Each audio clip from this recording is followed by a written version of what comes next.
Büyük Vatan Soğuşu'nun tınğanına 72 yıl bo'ldi. Bu Büyük Vatan Soğuşu turunda bizning davr eshitib gina bo'la.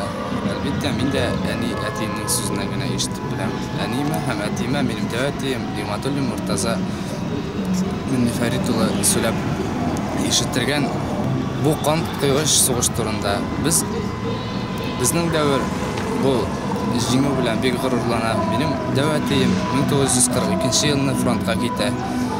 Ул передовойда снаряд ташучы булып хезмәт итә.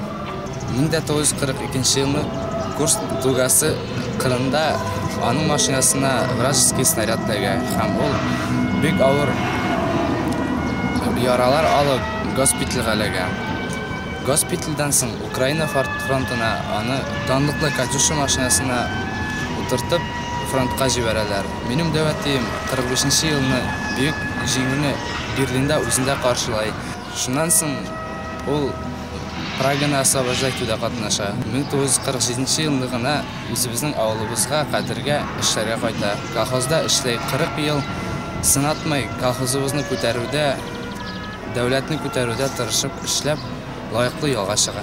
Бу хезмәтләре өчен аны дәүләт Ленин ордены һәм Кызыл байрак орденнары белән бүләкләй.